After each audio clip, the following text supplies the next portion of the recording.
10月25日确实应该是被铭记和欢庆的日子。1950年10月25日是志愿军赴朝的首战之日。首战告捷之后，毛主席致电祝贺你们出战胜利。那一战对于我们来说很重要，志愿军的战士们面对的是美军的飞机、大炮和军舰，以及回看过去全盛时期的美军，士气和信念尤为关键。志愿军将士们的英勇无畏，打出了整个抗美援朝战争这一陆军军事史上的奇迹篇章。16年后的同一天10月25日，中国恢复在联合国的合法席位，联合国的会场里爆发出热烈的掌声。而更早该被铭记的是80年前的10月25日，那一天，中国政府在台湾的受降仪式上接收了战败的日军的投降书，明确表示台湾及澎湖列岛正式归入中国版图。可以说，台湾光复这4个字本身就代表了一个中国。台湾是中国不可分割的领土，哪有什么台海局势现状，只有从1943年开罗宣言便奠定的1945年被波茨坦公告再次确认的一个事实，即台湾属于中国领土，日本战败后已归还我国的法理铁证。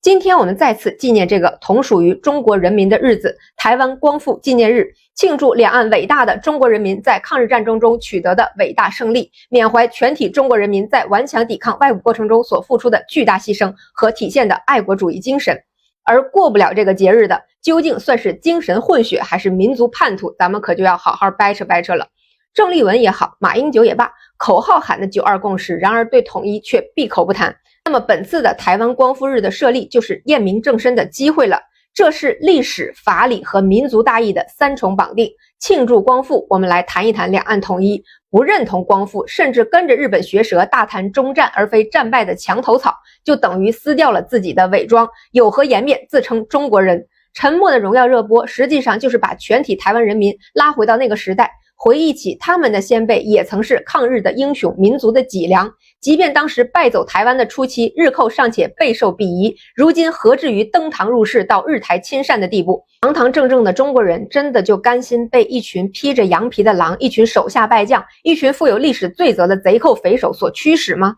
不得不说啊，教员当年的阶级分析法至今依然是斗争的利器。光复纪念日不仅验证的是台湾领导人的中国人身份的成色，也是区分宝岛之上哪些是同胞手足，哪些是日据时期留下的魑魅魍魉的法宝。回看当年解放战争，对于国统区第一件事做的就是文化唤醒，告诉群众苦难和艰难的本质是阶级矛盾，是德不配位者私为素餐，宗饱私囊，鱼肉百姓带来的。地主不是穷苦佃户的救世主，台当局也不是什么自由民主教的代言人，其本质就是殖民势力培植的党羽，通过掠夺台湾同胞的剩余劳动，结与国之欢心，以维持自己缺乏民意基础也缺乏政治正当性的统治。现在可以说是已经打响了文化认同的第一枪了。如果说10月9号我们的强硬反制美方贸易谈判的漫天要价是战略反攻的号角，那么现在的种种迹象都在表明，我们正以一种全新的态度塑造自身的地缘环境和国际角色。毕竟以中国人对于历史的浪漫理解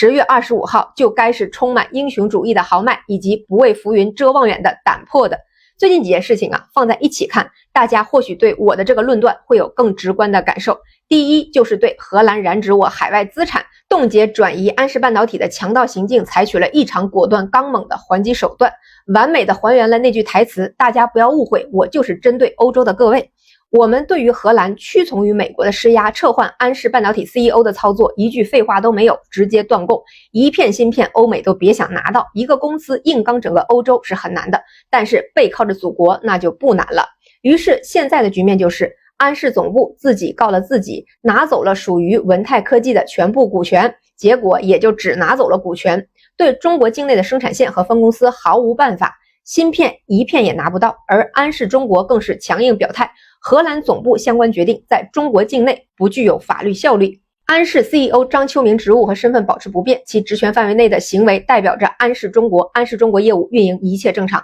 现在轮到欧美不正常了，全欧洲也找不到芯片的汽车财团正在疯狂的施压荷兰，一旦停产，对于生产企业来说，每天都是天量的成本流水式的花出去，可以说是损失惨重。而凭一己之力闯出这天大的祸事的荷兰经济事务部大臣卡雷曼斯是出了名了。开始他还嘴硬说啊，我是为了防止技术和专利流失，结果被荷媒 NOS 爆出来，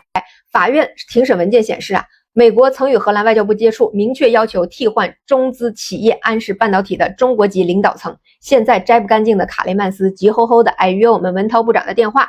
并要求尽快访华。然而很显然，我们要是想打得这一拳开，就得让欧洲这海盗发家的传统真正的吃到亏才行。既然我们不打算收手，自然就没有必要给一个欧洲政客进行表演的机会。那同样来不成访华的还有德国的外长瓦尔夫尔。德国现在也学起法国走那种软硬的路线了，要敢于画饼，勇于口嗨。先是德国总理默茨说要打造欧洲最强的常规军队，之后就是这位德国外长在8月访日的时候大喊加强日德军事合作，并且口出狂言，无端指责我国，对我们的内政外交都指手画脚。其实跟荷兰的经济事务部大臣一样，欧洲现在的这些政客们啊，还活在自己是天朝上国的这种幻梦里。他们做出种种离谱给离谱妈妈开门，离谱到家了这种蠢事之前啊，都是完全没有预案的。从他们被迎头痛击之后又懵又乱的反应就能看出来，在他们的概念里似乎就认定了我们该是那个只要他们不太过分就会保持情绪稳定，任由他们发展自己的表演天赋的沉默的巨无霸。然而今时不同于往日，过去的沉默只是为了反击时可以摧枯拉朽，一击即中。一旦我们开始了全面反攻，每一步都要踏出言出法随的气势。实际上我们现在对欧洲的态度就是，既然文斗你不能理解我的克制和实力，那就通过拳拳到肉的痛楚，让你认清自身实力和态度的方差。这次瓦尔夫尔访华行程延期，据德方给出的理由是目前未能在中国安排足够多的会谈。这句话翻译过来就是，既然你自己不要脸面，那我们也没有必要给你这个脸面。包括之前对于波兰中断我中欧班列的操作，我们也是立刻开辟了北极航线。等波兰回过味儿来，我们的船都已经从舟山运抵英国的港口了。欧洲现在还想拿着中国议题做法子，对内展示强硬，赚取政治资本，对外向美国表忠心。现在就到了验证这帮连赵括都不如的欧洲九品中正制多年繁育出的歪瓜裂枣到底有没有这个实力跟我们叫板的时刻了。很显然，除了灰溜溜的碰一鼻子灰夹紧了尾巴之外，毫无特色。这个时域的主旋律是属于我们的强势反攻的，而我们选取的这个时机，在之前很多期节目里我都阐述，是基于决策层的综合判断的。无论是30年来第一次在4中全会审议5年规划，还是动用稀土这个大招卡住西方蠢蠢欲动的试探，亦或是高调亮出台湾光复纪念日这枚照妖镜，在战略时机的选择上可以说都是千载难逢的好机会。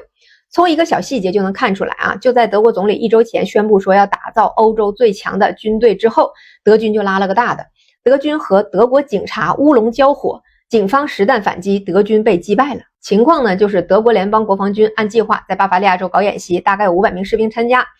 可当地居民呢，压根儿不知道有这事儿。有人瞧见，蒙着面持枪的这个匪徒，以为是恐袭，吓得赶紧报警。德国这几年也不太平，光是24年12月就发生了2起袭击事件，所以德国警察脑子里这个反恐的弦儿一下子就绷紧了，二话不说，直接就拉响大规模警报，荷枪实弹的就前往了现场。另一边呢，演习的德军之前收到的通知是当地警方会配合参演，所以看见冲过来的警察，士兵们二话不说直接开练，双方一句话都没沟通就开火了。德军枪里面装的是空包弹，打不死人，可是警察哪知道啊，发现恐怖分子居然还敢反抗，当场就用实弹还击了。报道称这一场乌龙所幸只有1名士兵受伤，而对于德国来说，这才是最大的不幸。无论是这个乌龙本身暴露出的德国系统性的漏洞，还是德军甚至警察的执行能力，都是一种耻辱。以前大家认为北约的军事机密啊，总是在德国被泄露，也许是有意为之，现在看出来了，是真的凭实力拉胯。这暴露出的其实不是德军或者警察的问题，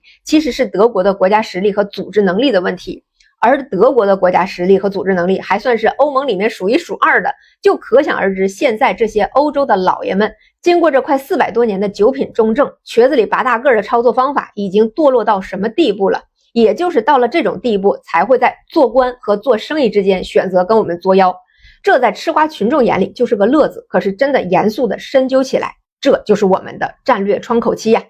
围绕今天10月25日，新华社推出了重磅文章，叫做《铭记历史，共创复兴伟业》，写在台湾光复80周年之际，深沉而饱含情意地追溯着两岸共同的来时路。文中说，鸦片战争后积贫积弱的中国屡遭列强侵略，中华民族的灾难日益深重，覆巢之下无完卵。台湾与祖国大陆同遭列强铁骑践踏。1894年，日本挑起甲午战争，强迫战败的清政府于1895年4月签订马关条约，割占台湾和澎湖列岛，噩耗传至台湾，全岛悲愤，人们奔走相告，聚哭于市中，夜以继日，哭声达于四野。这是中华民族历史上极为惨痛的一页，给两岸同胞留下剜心之痛。